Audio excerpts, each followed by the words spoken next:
Deus abençoe o Ministério de Louvor. Os músicos podem ficar aí, tá? Se der. Aleluia. Quero louvar a Deus pela vida dos irmãos que estão nos visitando nesta noite.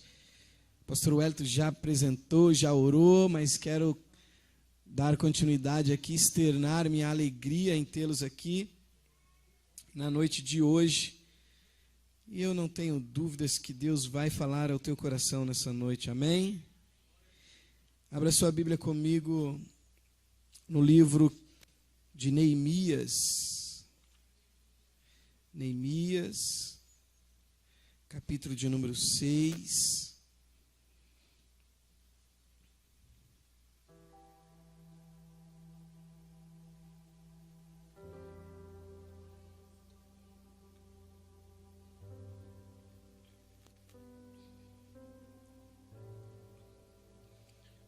Neemias capítulo de número 6, verso de número 15.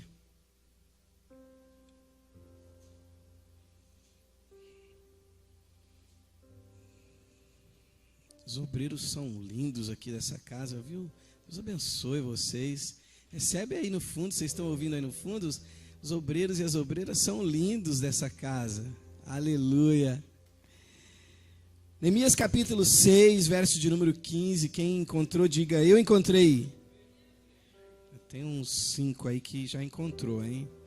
Verso 15, diz assim a palavra do Senhor: acabou-se, pois, o muro aos 25 do mês de Elul, em 52 dias. Repita comigo assim: acabou-se. Acabou-se. Há exatamente um ano atrás, eu estava neste altar.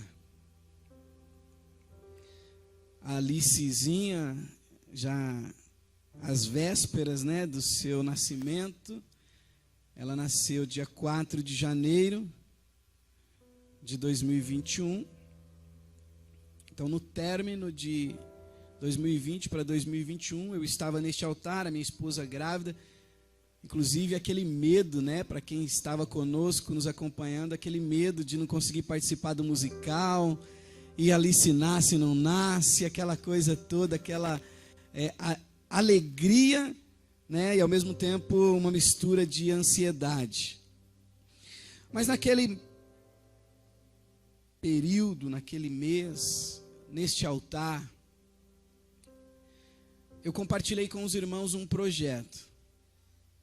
Eu disse aos irmãos que eu tinha colocado no meu coração de mudar um pouco a maneira de nós trabalharmos na nossa empresa. Para os irmãos que são mais próximos, sabem que nós trabalhamos na área do comércio. E o comércio, principalmente nas épocas festivas, exige demais e a gente acaba demandando bastante tempo. E há exatamente um ano atrás eu coloquei um propósito no meu coração. E eu estou terminando este ano com este projeto concluído. Um projeto que exigiu construção, um projeto que exigiu elaborar estratégias e construir uma empresa e contratar colaboradores. E hoje nós encerramos o ano com uma empresa construída, montada, mobiliada, com 7 novas oportunidades de trabalho geradas, todas consolidadas, e uma empresa que já tem a sua rentabilidade, que já se sustenta. Vai contra a lógica normal que diz que depois de 3 ou 4 anos, que é a regra normal, essa empresa já se sustenta e ela está estabelecida. Período de um ano, e eu falei com Deus, e olhando para trás a minha história, e nem sempre foi assim. Eu sou um jovem pastor, tenho 37 anos, glória a Deus, é só alguns fios grisalhos, mas sou bastante novo. E não foi sempre assim. Há mais de 15 anos eu juntamente com os meus irmãos, que são meus sócios, nós startamos diversos projetos. E nenhum deles foi tão assertivo quanto o projeto do último ano. E a gente olha para muitas pessoas, muitos irmãos, muitas irmãs, muitos homens de Deus, mulheres de Deus, que contam os testemunhos, que testemunham ao término de uma fase, ao término de um ciclo. E a pergunta que fica para nós é sempre essa pergunta: o que é que eu não fiz? Ou o que é que eu fiz? Porque nem sempre, às vezes, o não fazer é impedimento, mas às vezes fazer algo que não é o que se deveria fazer nos impede de realizar grandes projetos na nossa vida. E por 15 anos aproximadamente, muitos projetos nasceram, muitos projetos morreram, e muitos projetos de 15 anos atrás ainda estão engatinhando. E a pergunta é: o porquê que algumas coisas que nós determinamos no início de um ciclo muitas vezes não acontece? E como iniciar o início de um ciclo vitorioso, conclusivo, celebrativo? Como fazer isso, pastor? Como é que nós podemos, como igreja, como crentes que somos e temos o maior e mais perfeito manual de vida social e vida espiritual e de salvação em nossas mãos, e nós começamos um ciclo novo, e muitas das vezes no meio do caminho acontece tantas, diversas coisas, e nós não conseguimos concluir com êxito. E nós precisamos refletir sobre isso. Término de um ciclo, nós estamos terminando 2021. Eu não sei quais projetos você começou em 2021. A pergunta é: quais deles você conseguiu concluir? Vocês estão me ouvindo aí? É a pergunta. Quantos projetos você começou? Não importa. Mas a pergunta importante é: quantos deles você conseguiu concluir? Quando nós lemos o texto de Neemias, capítulo 6, verso 15, ele começa dizendo: acabou-se. Diga comigo de novo, diga: acabou-se. Diga mais forte, diga: acabou-se. Agora olha para alguém que está do teu lado e diga assim: há uma palavra profética para a tua vida hoje. Vai terminar. Tem projeto que você começou que vai terminar. Será que você pode dizer: aquilo que Deus colocou no teu coração não vai parar no meio do caminho, não vai ser jogado de lado, não vai ser engavetado, vai terminar? Glória! É profético isso. Agora a gente precisa entender que existem propósitos que Deus coloca no nosso coração, mas que uma parte da conclusão e da realização do mesmo depende de mim.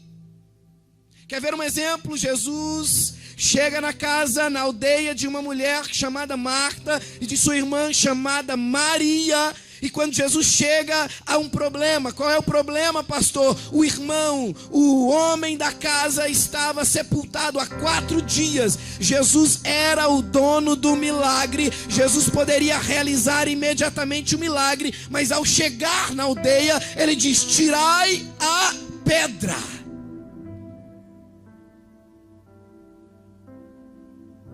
Jesus chega num casamento. O vinho, a principal bebida da festa, chegou ao fim. Jesus sabia que tinha chegado ao fim. Mas os serventes chegam nele, a mãe dele chega nele e diz: Jesus, acabou o vinho. Ele poderia ter dito: pode ir servir que já tem vinho pronto. Muito pelo contrário, ele chamou o servente e disse: vai buscar água lá no poço, enche as talhas. E ao momento que eles encheram as talhas, a água se tornou vinho. Jesus está ensinando em um deserto, o povo está seguindo a Jesus, vai chegando na calada da tarde, os discípulos chegam em Jesus e dizem assim: Jesus, o povo está com fome, vamos dispensar o povo, para o povo ir embora. Jesus olha para ele e diz: quantos pães tendes? Aí eles começam a conversar entre si, pergunta para um e para outro, pergunta para um e para outro. De repente chega um lá e diz assim: Senhor, nós temos 5 pães e 2 peixes.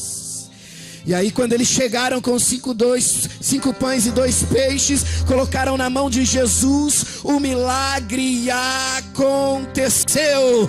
A primeira lição para a minha vida, para o milagre ser concretizado é: Deus opera milagres sim, mas tem coisa que depende de mim. Tem hora que é necessário tirar pedra, tem hora que é necessário encher talha, tem hora que é necessário procurar pão, e tem hora que é necessário procurar peixe. E o restante, pastor, o restante é com Ele.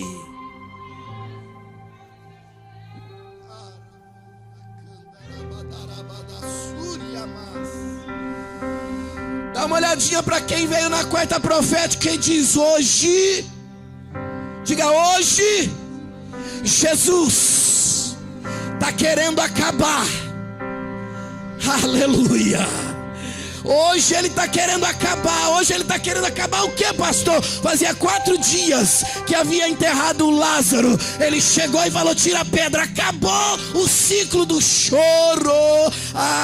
O pânico chegou no casamento, porque o vinho tinha acabado. Quando Ele chamou os serviçais e diz: enche as talhas de água, e eles tomaram a água tornada a vinho, acabou o medo, acabou o medo. Os discípulos estavam angustiados. Tinha gente na multidão que estava pensando que ia desfalecer no meio do caminho, mas quando os pães e os peixes chegaram nas mãos de Jesus, acabou aquele momento de medo.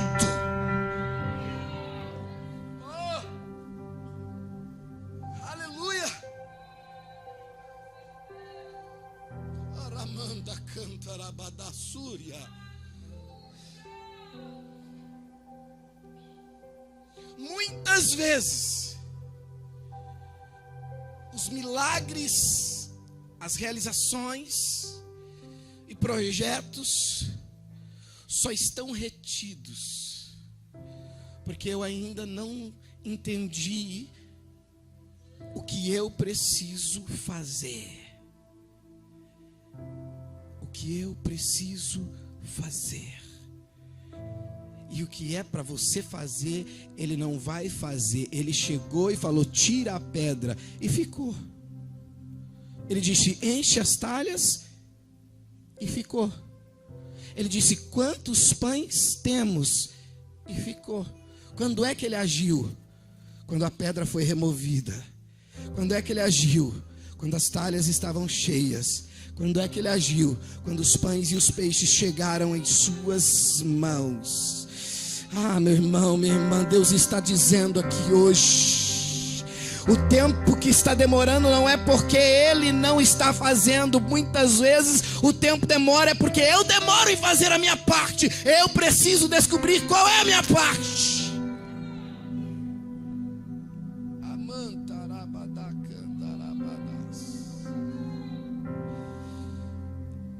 Acabou-se, pois, o muro. Aos 25 do mês de Elu, em 52 dias. Aí eu olho, nós temos o hábito de olhar sempre para a conclusão. Eu sempre olho para o carro novo que o irmão tem. Eu sempre olho para a viagem que o irmão está fazendo. Eu sempre olho para a casa nova que ele está comprando. Ou para qualquer outra coisa que ele alcançou a conclusão.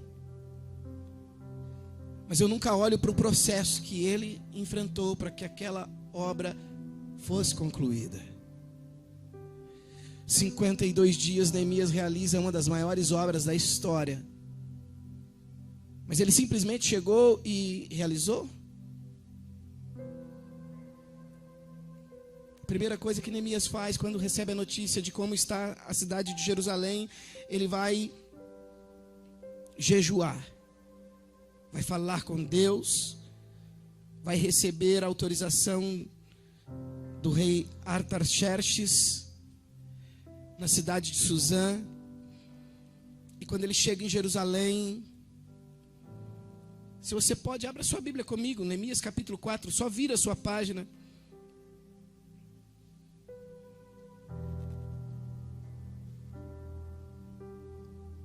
Versículo 1 diz assim: todavia, sucedeu que quando Sambalate ouviu que nós edificávamos a muralha, ele ficou enfurecido e teve grande indignação. Primeiro, grande indignação. Segundo, zombou dos judeus. Verso 2: e ele falou diante dos seus irmãos e do exército de Samaria e disse: o que fazem estes fracos judeus? 3. Quero parar por aqui.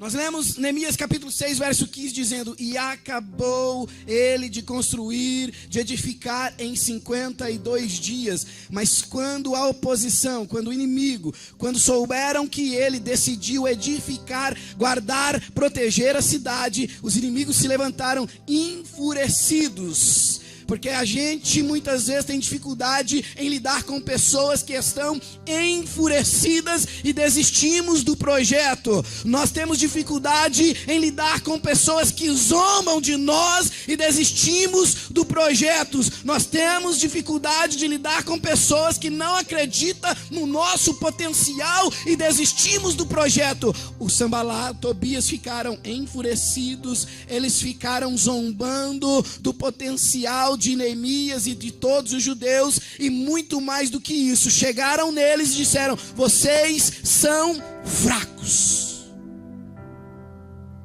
E quantas vezes nós não desistimos porque alguém usado pelo inimigo chega em você e diz: você é fraco,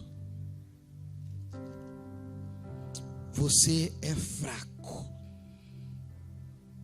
Você não tem força para poder fortificar esse muro. Vocês não vão sacrificar aí. Verso 2 ainda dizendo: acabarão eles em um dia, reavivarão as pedras dos montes de entulho que estão queimadas. Ou seja, é como quem diz: você é fraco, nós zombamos de vocês, e será que você vai dar condição? Porque olha o estado que está. Não tem como fazer isso que você quer fazer com isso que você quer fazer.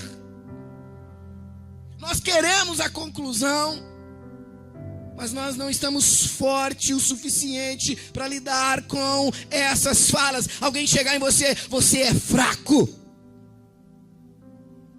É isso que o inimigo é especialista em fazer, é em desmoralizar, em tirar aquilo que Deus colocou sobre as nossas vidas, dizendo: você não vai conseguir, você não tem condições, e o que te deram para fazer, não é possível fazer com o que você tem nas mãos. Desmoralizar publicamente, a gente tem problemas com isso, problemas emocionais com isso. A gente se preocupa com o que estão falando da gente. A gente se preocupa se, será que essa pregação foi boa? Será que se falou com alguém? Será que o louvor, meu Deus, será que o teclado está indo bem? Será que o povo está gostando? E se alguém fez uma carinha feia, a gente já não quer tocar mais. Se alguém falou alguma coisa, falou, não sei o que, a gente não quer pregar mais. Se alguém se posiciona de alguma maneira, diz: eu não vou mais nesse ministério. E se alguém faz isso, aquilo, outro, e diz: eu não vou fazer isso mais não, eu vou desistir. Por quê? Porque não estamos fortes o bastante para poder enfrentar as adversidades. Deixa eu dar uma notícia para você nessa noite. Deus te trouxe aqui para poder terminar projetos, concluir projetos, mas antes que Ele possa concluir, Ele vai te dar força para enfrentar as mais grandes adversidades. Sabe quando uma pessoa chega em você, eu já passei por isso, gente, eu sei o que eu estou falando. Chega a dar uma coisa por dentro assim, ó. Dá um negócio. Uma sensação de rejeição. Uma sensação de reprova. Eu disse, eu vou parar. Eu vou largar tudo isso daqui, porque olha o que estão pensando. Olha como que estão falando. Olha. Não dá não. Sabe de uma coisa? O seu inimigo sabe exatamente como fazer o seu emocional tremer. Ele sabe exatamente quando você muda até o seu olhar, a sua expressão facial. Ele sabe quando o seu sorriso muda. Ele sabe quando você não gosta. Ele sabe quando a sua respiração ela sai de um batimento cardíaco e aumenta e diminui diante de uma circunstância. E é exatamente nessas áreas que ele vai agir para tentar te afrontar e impedir o que Deus tem para realizar através da sua vida. Então, ele tem estratégias. Verso de número 3. Ora, Tobias o amonita estava junto a ele e disse: mesmo que eles edifiquem, se uma raposa subir, ela porá abaixo a sua muralha de pedra. Por que você está fazendo isso? Mesmo que você conseguir, sabe aquela, mesmo que você conseguir, não vai dar certo. Quem aqui já ouviu essa expressão?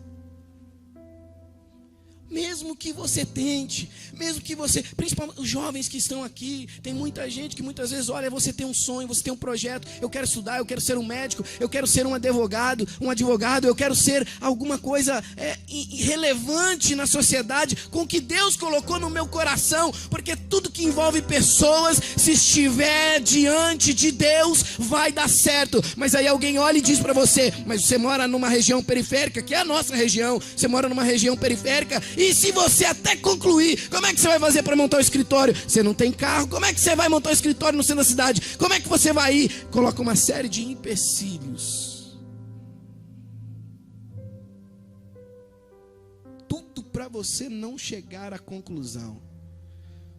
Tudo para você não chegar ao final de um projeto, de um propósito.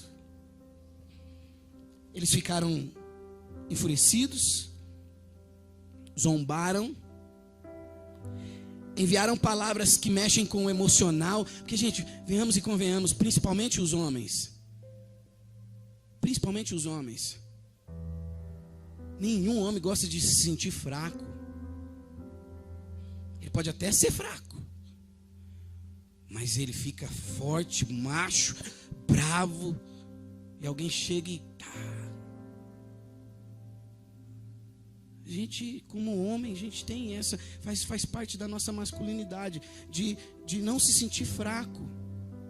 É tão gostoso quando o nosso filho, nossa filha, é o pai mais poderoso do mundo, é o meu super pai. A gente se sente, né?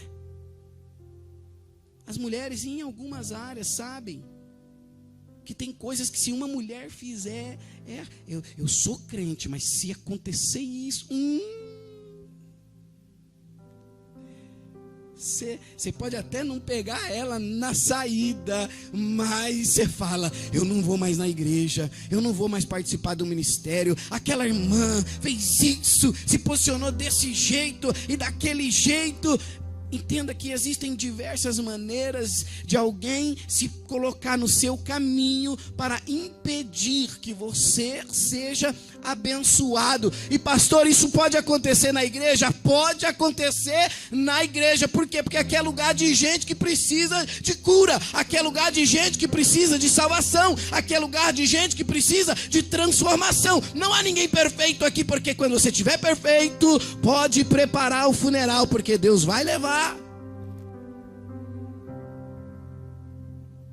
Não tem.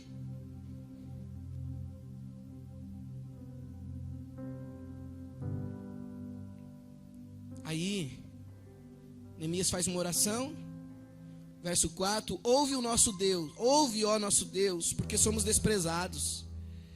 E torna o opróbrio sobre as suas próprias cabeças, e entrega-os por presa na terra do cativeiro.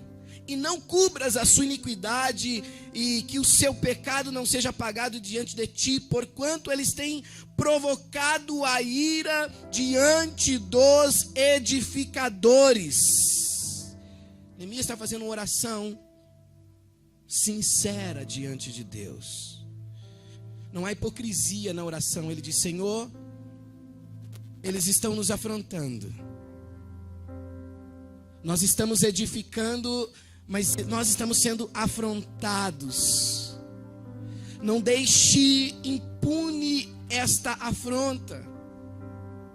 E nos ajude. Olha que oração sincera. Porquanto eles têm provocado diante dos edificadores. Verso 6: assim nós edificamos a muralha, e toda a muralha completou-se até a metade, porque o povo tinha o coração no trabalho.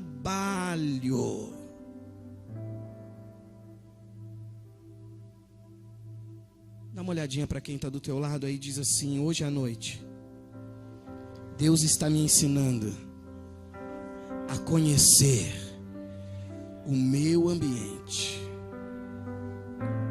Você precisa conhecer com quem você está lidando.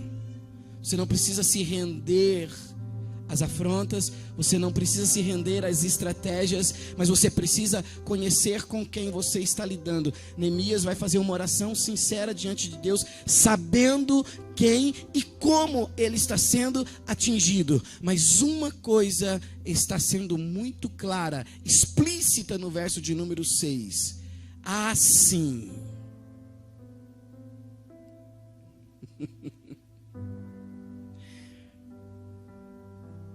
Diga para quem está do teu lado, diga assim: assim concluíram a muralha. Assim como?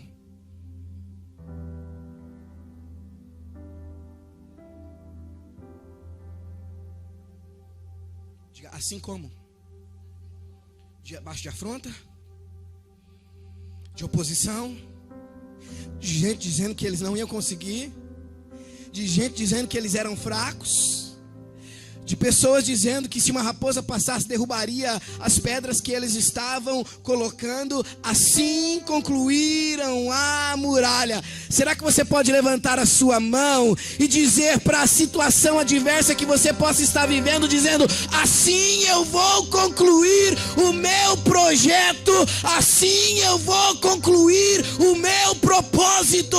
A luta se levantou, a Covid veio, a gripe também veio, mas assim eu vou concluir, assim eu vou concluir, assim eu vou concluir. Eu sei que pode estar difícil, pode estar doendo, pode estar sendo talvez para você de maneira impossível, mas assim você vai concluir. Será que você pode levantar a mão e dar um brado de glória?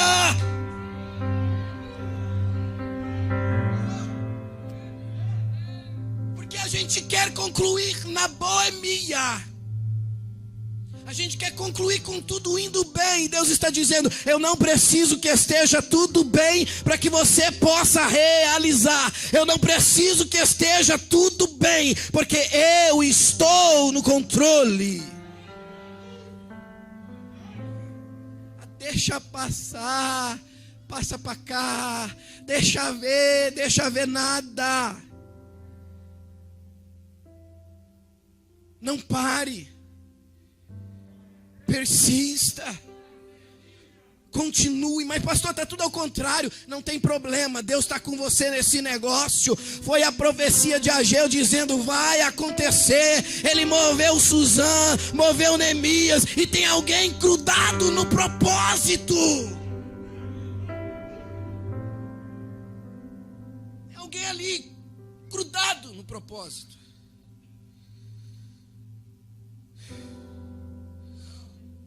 Porém sucedeu que quando Sambalá, Tobias, os árabes, os amonitas, os asdonitas, ouviram que as muralhas de Jerusalém estavam erguidas e que as fendas começavam a ser fechadas, eles então ficaram muito. Primeiro eles estavam apenas enfurecidos, agora eles estão muito enfurecidos. Mas por que eles estão muito enfurecidos? Porque fechar as brechas, escute, é importante.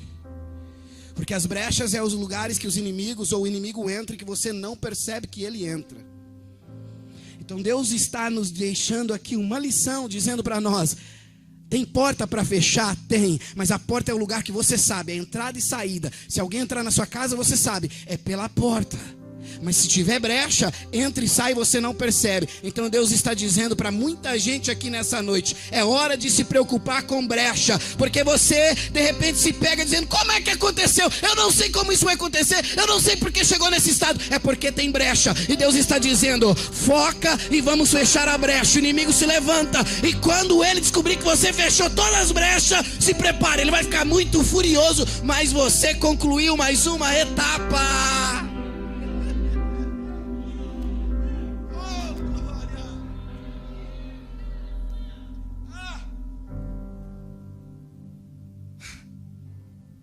Ficaram muito enfurecidos. E todos juntos conspiravam para vir e lutar contra Jerusalém e impedi-los. Agora não é só mais Sambalá, agora não é só Tobias, agora não é só os árabes, agora eles se uniram de maneira e estavam conspirando para poder impedir.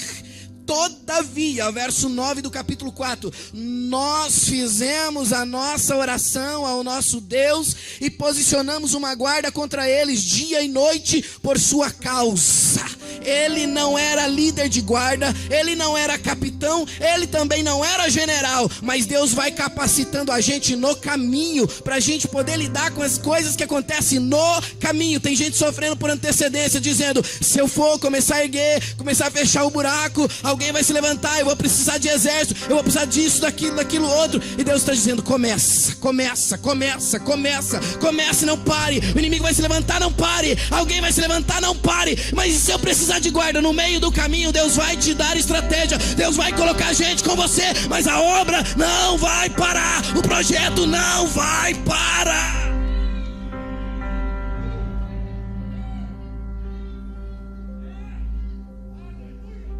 A gente tem medo de começar, tem medo de caminhar, tem medo de enfrentar as afrontas, por causa de tudo aquilo que vai acontecer. Deus vai colocar no caminho. Olha o que disse o verso de número 9, capítulo 4, verso 9. Todavia, nós fizemos a nossa oração. Primeiro, consulta o dono de todas as coisas, o nosso Deus, e posicionamos uma guarda contra eles, dia e noite por sua causa. Aquilo que você tem que fazer, faça. Tem que levantar guarda, levanta. Tem que acordar cedo, acorda. Tem que dormir tarde, dorme tarde. Tem que fazer menos hora de almoço, faz menos hora de almoço. Tem que jejuar, jejua. Tem que orar, ora, mas faça a sua parte.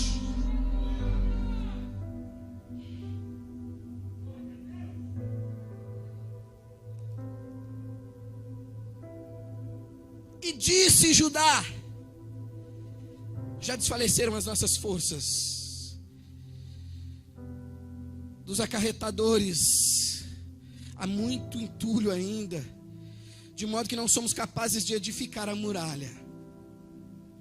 E os nossos adversários disseram: eles não saberão nem verão até que entremos no seu meio e os matemos e façamos cessar a obra. E sucedeu que, vindo os judeus que habitavam entre eles, nos disseram 10 vezes, de todos os lugares tornarão contra nós. Por isso eu pus nos lugares mais baixos atrás da muralha, e nos lugares mais altos pus o povo segundo as suas famílias, com as suas espadas, com as suas lanças e com os seus arcos. Tem muita gente que ainda tem espada. Uma cidade que ficou 120 anos aproximadamente, com os muros queimados, com portas queimadas, com uma cidade desolada. Mas agora olha o que o texto diz. Neemias, ele não trouxe espada, ele não trouxe arco, ele não trouxe nada disso. Ele trouxe madeira para edificar o muro e as portas. Mas ele disse: nós colocamos em cada ponto, baixo e alto, famílias, eu estou dizendo, tem famílias aqui. Deus não está só armando uma pessoa, mas Deus está levantando famílias inteiras, armadas com a palavra para enfrentar o inimigo.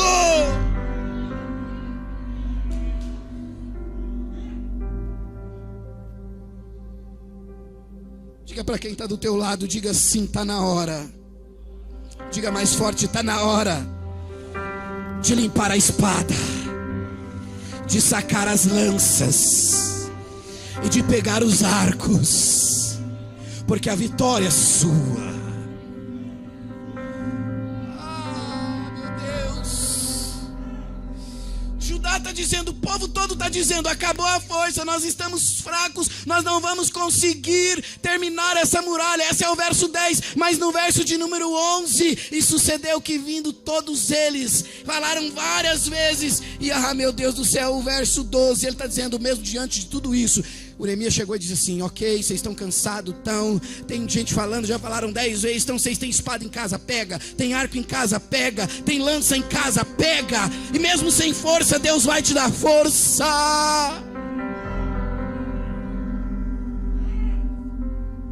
Tá aí.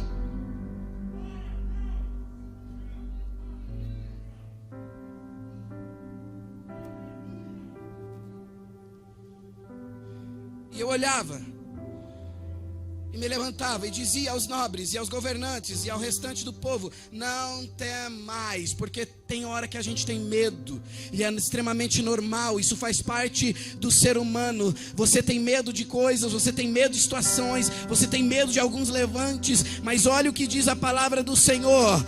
Eu olhava e me levantava e dizia aos nobres: pensa que é só você que tem medo? Os grandes também têm, os líderes também têm medo, mas ele dizia: não temais, lembrai-vos do Senhor. Quando você tiver medo, não lembra do tamanho da luta. Quando você tiver medo, não lembra do tamanho da dificuldade. Quando você tiver medo, lembra-se do Senhor, porque Ele é grande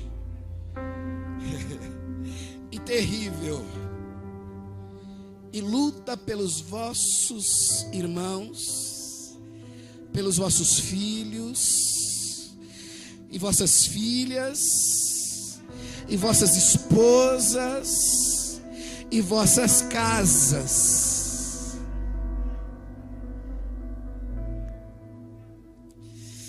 E sucedeu que quando os nossos inimigos ouviram que isto era sabido por nós, e que Deus havia transformado o conselho deles em nada. Olha para quem está do teu lado e diga assim: pode ter um exército inteiro, diga, pode ter um exército inteiro de demônios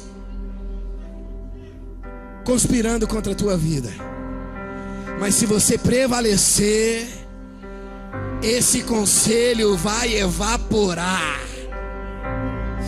Esse conselho contra a tua vida vai evaporar. Esse conselho contra a tua família vai evaporar. Esse conselho contra o teu projeto, para derrubar ele, para impedir de se concretizar, vai evaporar. Não temas. Lembrai-vos do Senhor, que Ele é grande, é terrível, e luta pelas suas causas.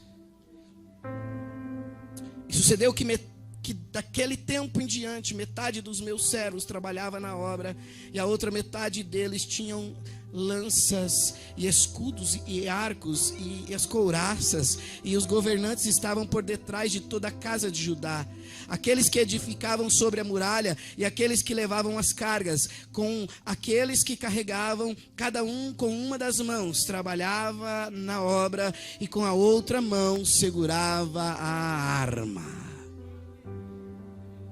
Aqui tem uma revelação. Deus não quer você com toda a sua mão em uma obra sem condição de enfrentar as adversidades. Então, nem que se for necessário ele fazer o que fez com o homem da mão mirrada, mas vai ter uma arma na tua mão, mas a outra está livre para o trabalho. Gente que queria ficar só com a arma não tinha lugar para ele. Gente que queria só trabalhar não tinha lugar, porque ao mesmo tempo que eu estou protegendo e defendendo aquilo que é importante, eu também estou trabalhando. Eu não só defendo, eu não só trabalho, eu defendo e trabalho. Assim a obra continua. Tem muita gente que espera e diz: eu estou só trabalhando. Tem hora que a gente tem que lutar. E tem gente que diz: eu estou só lutando. E tem hora que a gente tem que trabalhar. Às vezes passa o ciclo todo, o ano todo eu trabalhei. Peraí, mas e aí? Aí meu inimigo veio no outro lugar e destruiu. Aí você toca parar aqui, vai lá. Não, irmão, então enquanto eu estou trabalhando, eu também estou lutando. Enquanto eu estou trabalhando, eu também estou manipulando a arma que Deus me deu. Inimigo não tem vez aqui não. Eu não vou parar essa obra não, eu não vou parar esse projeto não. Eu vou chegar até o fim e ainda não deu 52 dias não.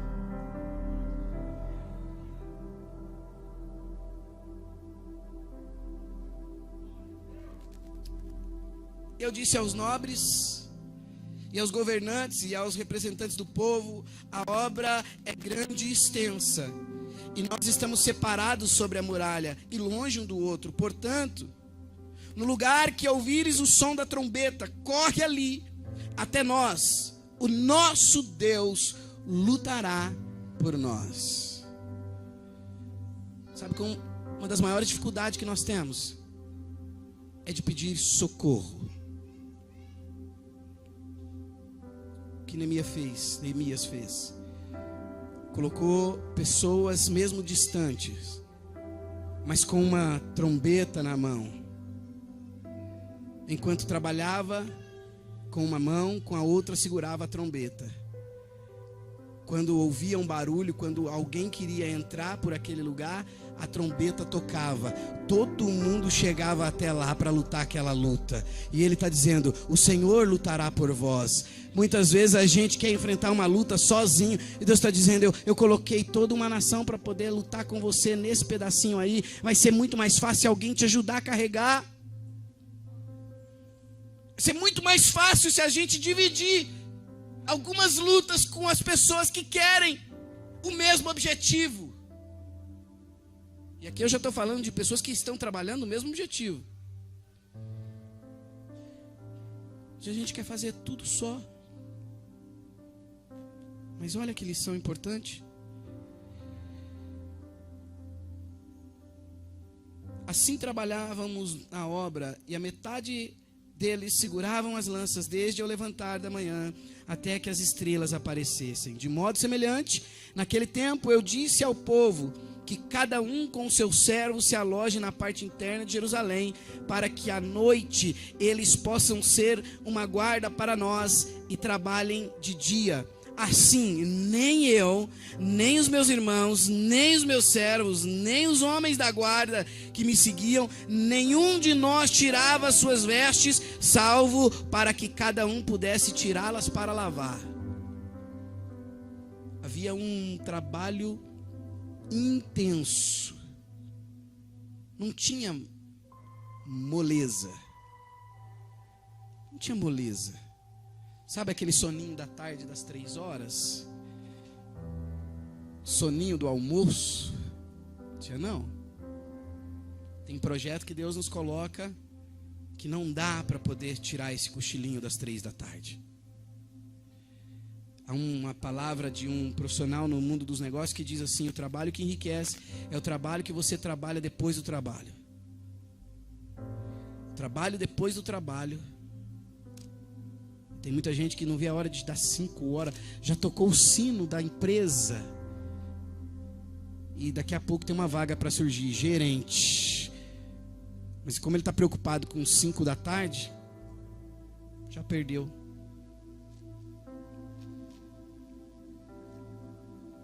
O inimigo usou toda uma estratégia agressiva. Toda uma estratégia agressiva. Mas isso não parou o Neemias. Não parou o Neemias. E sabe, gente, um dos maiores cuidados que nós precisamos ter é quando o inimigo troca a estratégia. Quando ele é agressivo, a gente pega a espada, a gente pega arco, a gente pega a lança, a gente se prepara e vai para cima. Mas quando o inimigo é gentil, tem muita gente que cede. O inimigo muda de estratégia. Olha comigo agora, se você puder, avança na sua Bíblia, Neemias capítulo de número 6.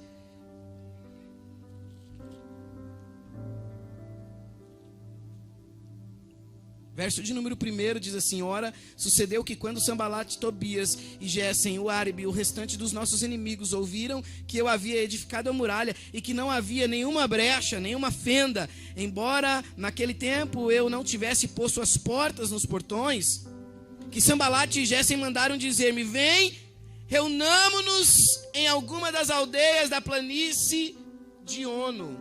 No entanto, eles pensavam em me fazer mal. E enviei-lhes mensageiro dizendo: eu estou fazendo uma grande obra, de modo que não posso descer, porque cessaria a obra enquanto eu a deixo e desço até vós. Há uma coisa importante, uma lição importante aqui, sabe qual é? O inimigo muda de estratégia e ele vem de uma maneira mais mansa, ele vem de uma maneira mais tranquila. Ele estava furioso, ele zombava, ele tentou invadir e viu que não deu certo. Você criou força nisso, mas agora ele muda a estratégia e vai de mansinho. E o de mansinho é: desce pra cá, vamos tomar um café. E quantos não caem quando vai tomar o café com o pecado? E quantos não encerra o seu ciclo e a sua bênção não chega, porque ele cai na troca de estratégia do inimigo? Nós temos mais facilidade de enfrentar um leão, muitas das vezes, do que uma barata. Porque o leão ali, brabo, você já corre e tal, e salva a sua vida. Ah, esse aqui não faz mal para ninguém não, vai lá e... Então olha o plano do inimigo. Ele tentou de todas as maneiras. E quantas vezes nós não caímos, gente? Quantas vezes você já não olhou e disse assim: eu já ouvi isso no gabinete, Diácono Fábio. Pastor, eu não sei. Eu já passei tanta prova, eu já passei tanta dificuldade, eu já passei tanta necessidade, eu já passei necessidade de comida, já chegou a companhia de força para cortar, a companhia de água, e eu prevaleci, e agora eu não sei porque eu não estou suportando. É porque o inimigo mudou a estratégia e você desceu. Olha a palavra de Neemias dizendo: não importa a estratégia, eu ainda continuo numa grande obra. Não importa a maneira que o inimigo usa para tirar o teu foco, ele está dizendo: eu continuo em uma grande obra. Porque nós temos dificuldade em manter o foco quando muda a situação. Sem pandemia, eu fazia. Entende? Com pandemia, não, agora eu não faço por causa da pandemia. Agora acabou a pandemia, não está fazendo por quê? Não está dando continuidade por quê? Não, porque agora é a gripe. A gente perde o foco. E Neemias nos ensina que quando a gente tem algo importante para guardar, eu não posso perder o foco. E essa é a mensagem. A mensagem não é o muro. A mensagem é o que representa Jerusalém. E o esforço que eu faço para guardar aquilo que é importante.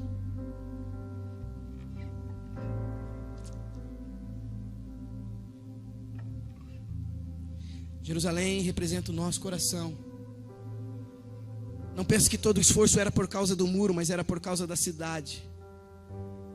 E se a cidade aqui, de uma maneira bem tranquila, bem ética, eu quero levar a você a imaginar, a pensar que a Jerusalém, que Neemias fez todo o esforço e lutou para poder proteger e reforçar os muros e tampar as frestas e depois colocar as portas, é o tipo das emoções, é o tipo do coração. E é aí que o inimigo quer entrar, ele quer encontrar brecha, ele quer invadir as nossas emoções, porque ele sabe que se ele entrar aqui, todo o resto está destruído.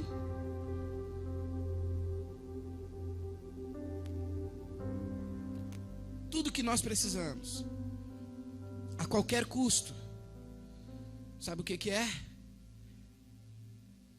Proteger o meu coração.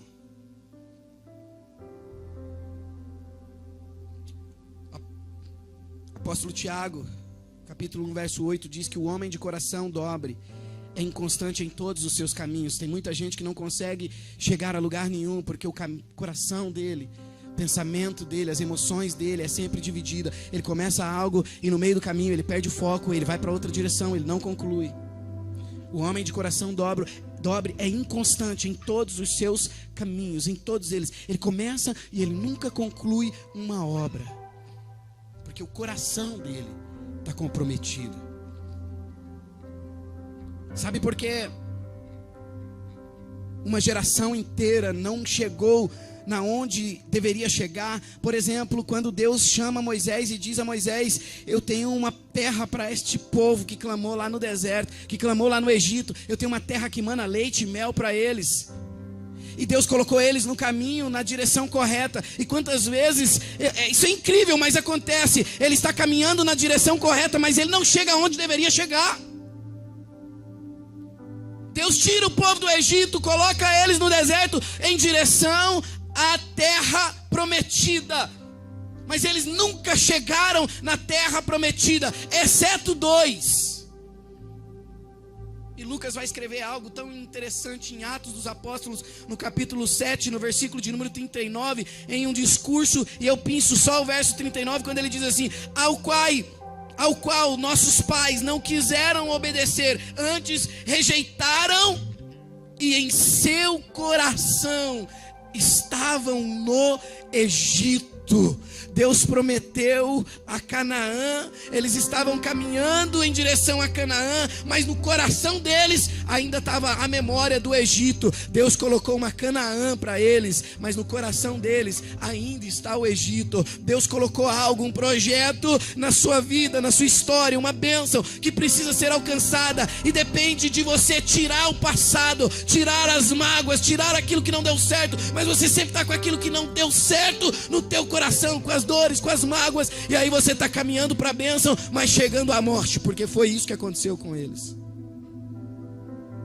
O coração deles não estavam caminhando em direção a Canaã, mas o coração deles estavam caminhando para o Egito. Por mais que eles se aproximassem de Canaã, mais perto do Egito eles estavam, porque o coração, a mente, quando a Bíblia fala de coração, é a emoção, é a mente, é o pensamento. Porque o pensamento deles nunca chegaram na terra prometida. Sabe aquela sensação, eu estive compartilhando isso esses dias, a sensação de você chegar em um lugar, idealizar aquilo. Não é daquele jeito. Isso é real, vocês estão vendo aqui na igreja como era, como é. Nós vamos ver isso no aniversário da igreja, uma retrospectiva. E eu cheguei aqui junto com alguns pastores, eu imaginei isso daqui, e eu chamei a arquiteta e falei: desenha assim, assim, assim. E aí ela desenhou e ela colocou o projeto, e igual está no projeto, nós estamos 95% próximo daquilo que foi projetado, mesmo antes de existir. Se eu ficasse olhando para os escombros, se eu ficasse olhando para as coisas negativas, se eu ficasse olhando para as coisas que não iam dar certo, eu estava lá nos escombros, eu estava lá nas coisas que não deram certo, mas o meu coração está blindado, e eu vou chegar, e você também vai chegar aonde Deus quer que você chegue.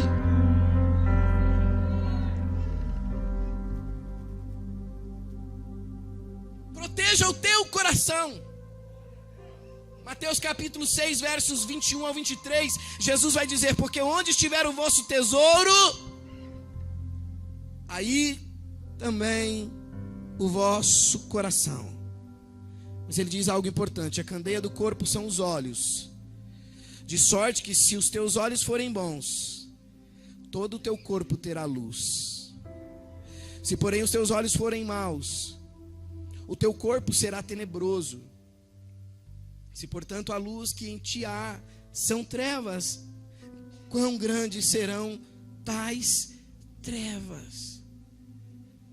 A porta do coração são os teus olhos. Como é que eu olho? Como é que eu vejo? Como é que eu idealizo o amanhã? Pastor, mas o amanhã não me pertence. Eu sei, pertence a Deus, mas Deus olha para o teu coração. Pastor, mas eu sou errado. Não tem problema, Davi também era. E ele, como ele pensava no amanhã de uma maneira diferente de muita gente, a Bíblia diz que ele era o homem segundo o coração de Deus. Como está o teu coração? Qual o esforço que você tem feito para blindar o teu coração? As batalhas que você tem travado para blindar as tuas emoções? Aquilo que te fere não é o que é externo, mas é aquilo que entra no coração. É aquilo que brota dentro de você. Quando nós entendemos que o que é mais precioso não é o que é externo, mas é o que é interno, então eu vou fazer como Neemias. As lutas virão, as adversidades virão, as propostas virão, estratégias diferentes virão, mas eu vou estar com o meu coração blindado. Porque o que vai te fazer realizar não é o externo, é o interno. O que vai te fazer viver as bênçãos do Senhor não é o que está externo, mas é o que está no teu coração. Muita gente deixou de ser abençoado, muita gente não alcançou, porque no meio do caminho o coração ainda tinha brecha, e muita gente falou, te feriu, muitas coisas aconteceram, te acertou, te atingiu, e você perdeu o foco da grande obra, da grande realização, e o coração talvez continua ferido até a noite de hoje. Mas Deus me trouxe aqui para dizer para você: o mais importante você precisa cuidar, o mais importante você precisa lutar, o mais importante você precisa se posicionar.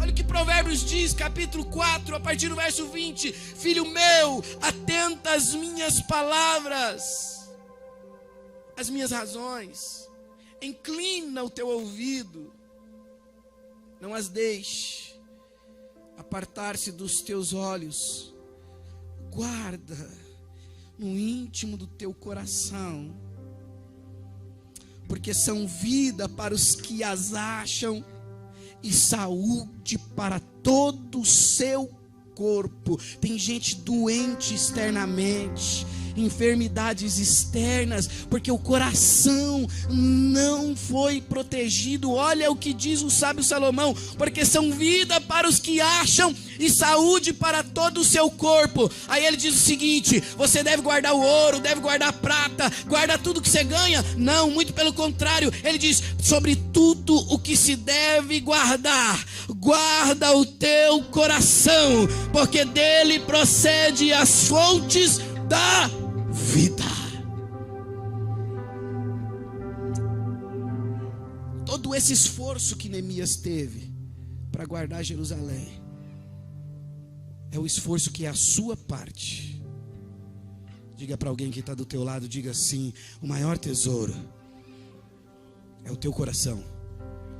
Então faça o que for necessário, mas guarde o teu coração. Essa é a tua parte. Fala com mais propriedade, diga: guardar o coração é sua parte, porque assim diz o Senhor para a tua vida: muitos são os seus planos, os planos do seu coração, mas a palavra final vem do Senhor.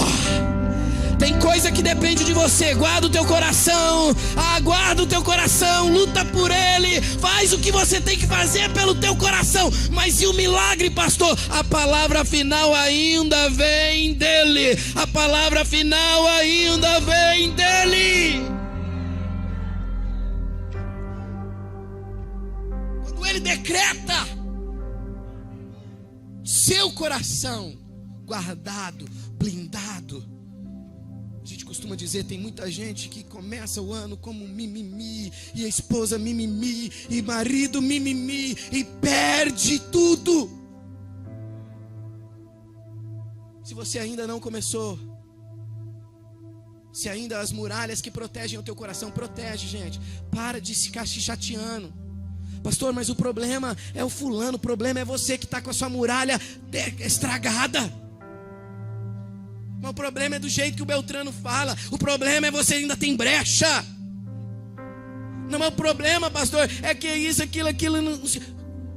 Coloca a proteção no teu coração, guarda o teu coração, porque tem uma palavra final. A palavra final vem do Senhor. E nós começamos o capítulo de número 6, verso de número 15, dizendo: acabou-se em 52 dias uma obra que muitos levantes aconteceram. Mas o que Neemias fez? Guardou. Mas o inimigo tentou se levantar, ele guardou. Mas os inimigos tentaram entrar, ele também guardou. Mas o povo tentou desfalecer, ele também guardou. E o final, ele conseguiu terminar aquela obra. Se você guardar o teu coração, a palavra de Deus está estabelecida sobre ti. Você vai realizar. Não importa quanto se levanta, não importa a adversidade, não importa o sistema, vai concluir. Diga assim: porque não depende de terceiros, depende de mim e da palavra dele. E a palavra dele é: acabou-se. Quem recebe essa palavra pode ficar em pé em nome de Jesus.